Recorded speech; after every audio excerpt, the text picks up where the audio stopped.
Un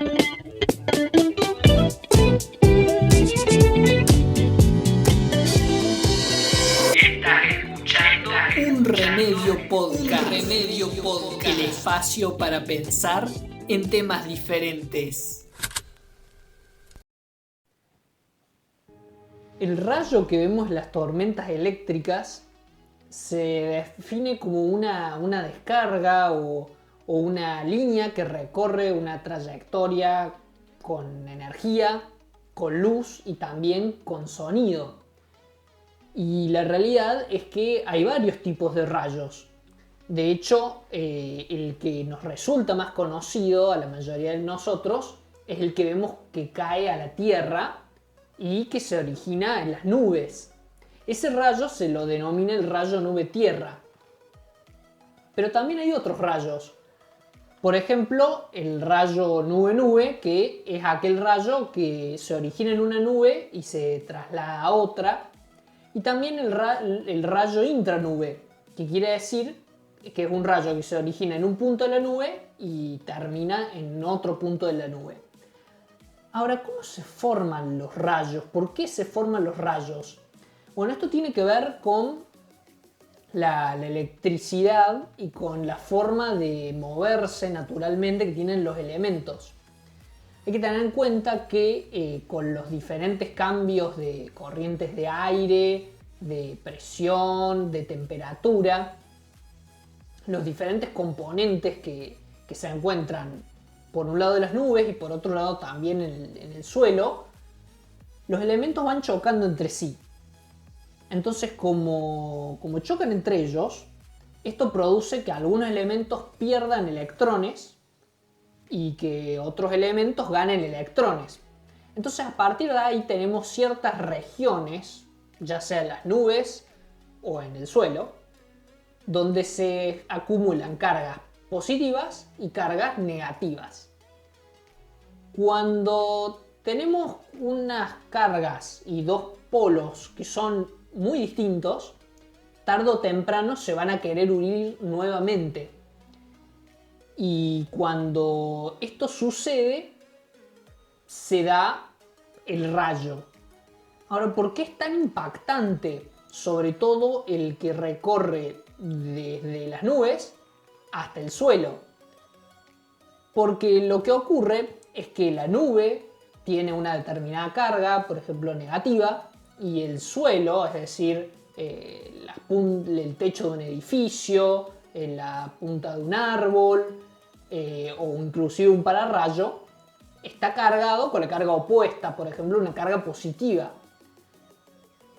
Y la distancia que separa la nube y al suelo está mediado, entre medio tiene aire. Pero lo que pasa con el aire es que el aire no es muy bueno para conducir electricidad, no conduce electrones. Y entonces se empieza a generar una presión porque empezás a tener una carga positiva cada vez más positiva y una carga negativa de las nubes cada vez más negativa. Y entonces esta presión empieza a ejercer un campo de electricidad, un campo electromagnético que es tan potente y tan fuerte y cada vez empieza a presionar más que eventualmente termina haciendo presión sobre el aire y termina haciendo que tanto el suelo como el campo que arrancó la nube terminen chocando. Cuando chocan, esa conexión, ese momento de traspaso de energía es lo que nosotros vemos como el rayo. ¿Y por qué tiene sonido? Porque cuando ocurre el fenómeno del rayo, del paso de energía, se encuentra una temperatura tan alta el rayo que se calcula que es 5 veces mayor a la temperatura de la superficie del Sol. O sea, imagínense lo caliente que es un rayo. Cuando justamente se produce este fenómeno, lo que termina pasando es que este empuje de calor al propio aire lo termina expandiendo y lo termina como ondulando y deformando. Entonces, cuando ocurre esta ondulación, esta expansión, el aire empieza a vibrar en cantidades súper fuertes. Eso es lo que escuchamos como trueno. Y así como el trueno es uno de los componentes del rayo, que sería el sonido que escuchamos, y siempre que hay un rayo, hay un trueno, por la naturaleza, por cómo funciona el rayo, sí o sí lo hay, solamente que si estamos cerca de un rayo lo vamos a escuchar rápido, y si estamos muy lejos de un rayo lo vamos a escuchar tarde, o quizá ni siquiera lo escuchemos, pero porque nosotros estamos alejados, no porque no haya hecho ruido. Hay que distinguir también que la parte del rayo lumínica, que la vemos en un instante, esa se trata del relámpago. Esa es la distinción, y por eso no hay que confundir, porque relámpago de trueno son dos componentes, pero no son exactamente el rayo en sí. Para que se den una idea de lo rápido que viaja el rayo, un rayo puede ir a una velocidad de hasta 115 millones de kilómetros por hora. Incalculable prácticamente.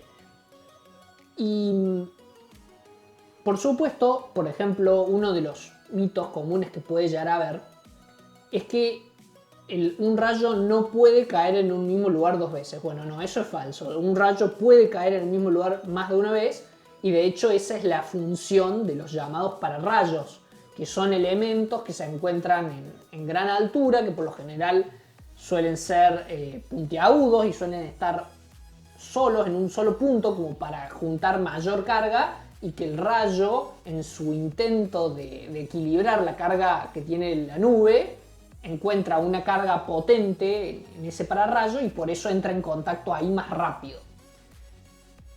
Y de hecho ese pararrayo funciona más de una vez. La función la mantiene a través del tiempo.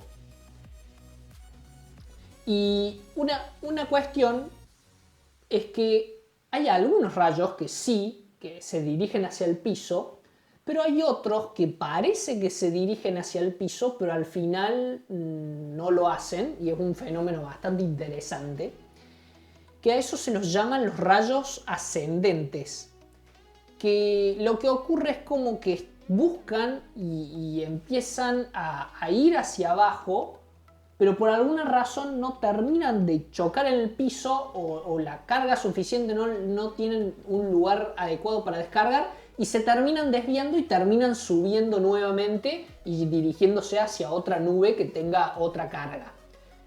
Algunas veces sucede eso, al principio no se podía registrar, pero después, mediante el análisis de fotografías, se dieron cuenta de esas trayectorias, de lo que parecía un rayo que caía capaz en el techo de un edificio. En realidad no, se desviaba, iba bordeando el suelo y volvía a subir. A ese tipo de rayos, que es una variante que puede suceder, se les llama rayo ascendente. Sobre los datos de la frecuencia de cuántos rayos caen, no están del todo claro, hay diferentes mediciones, pero lo que sí es claro es que los rayos caen con muchísima frecuencia. Caen muchos rayos. Una de las estimaciones que se han hecho, se calcula que caen aproximadamente 40 rayos por segundo en todo el planeta, y de hecho se calcula que puede llegar a haber de rayos por año como mínimo 25 millones de rayos. Aunque algunas estimaciones dicen que pueden ser miles de millones de rayos que caen en todo el planeta por año. Y lo que sí, no en todos los lugares del mundo cae con la misma frecuencia. De hecho, en los lugares donde las temperaturas son más altas, sobre todo cercanos a la línea del Ecuador, por ejemplo en países como el Congo, como la India o como Venezuela, al año caen más cantidad de rayos que en la zona de los polos, que son más frías, como por ejemplo el Ártico o la Antártida. Y por eso, dado este dato, también muchos expertos intuyen que si por el cambio climático la temperatura global del planeta sube un par de grados, la cantidad de rayos que habría por año también podría aumentar con bastante fuerza. Hay que tener en cuenta que aunque los rayos son un espectáculo bastante impactante de ver, por ahí pueden causar daños y pueden causar accidentes. De hecho, se calcula que por año en el mundo, por culpa de los rayos, pueden llegar a fallecer alrededor de 2.000 personas. Y de todas formas no hay que preocuparse tanto en el sentido de que si bien hay que prevenir, en el caso de accidentarse con un rayo, afortunadamente la mayoría de las personas sobrevive. De hecho se calcula que 9 de cada 10 personas logran sobrevivir. ¿Y cómo se hace para prevenir el impacto de un rayo o prevenir el accidente con un rayo? Bueno, en primer lugar, no hay que tocar, en el caso de una tormenta eléctrica, no hay que tocar nada que esté enchufado.